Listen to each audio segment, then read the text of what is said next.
বিজয়া দশমীর শুভেচ্ছা জানিয়ে কপালে সিঁদুর তিলক কেটে দুর্গা মণ্ডপের সামনে দাঁড়িয়ে থাকা একটি ছবি সামাজিক যোগাযোগ মাধ্যমে পোস্ট করেন অভিনেতা ইয়াশ রোহান।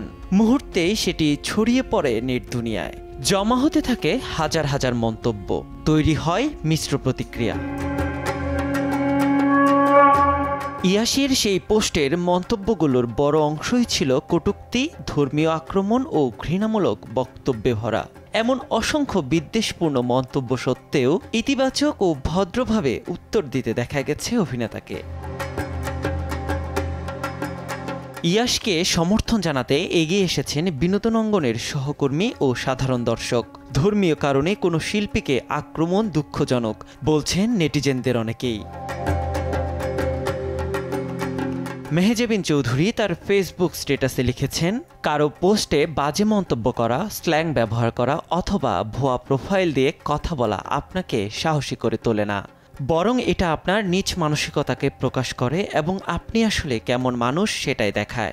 এত ঘৃণা আর অপরাধবোধ নিয়ে কিভাবে রাতে ঘুমাতে যান?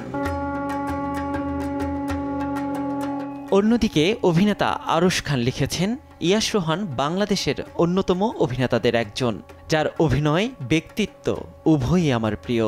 অভিনেতা ইয়াশকে তার ধর্ম বা সে কোন অঞ্চলের মানুষ তা রিপ্রেজেন্ট করে না, বরং নিজের শৈল্পিক গুণাবলী দিয়ে সে এ দেশের মানুষকে, বাংলাদেশকে প্রতিনিধিত্ব করেন। ধর্ম যার যার, দেশ সবার।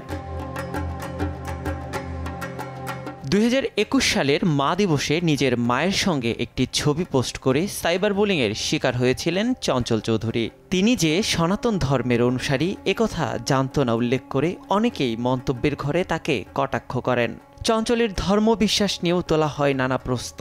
4 বছর পর একই পরিস্থিতির শিকার হলেন ইয়াশ রোহান। নিয়াজ শুভ, সময় সংবাদ, ঢাকা।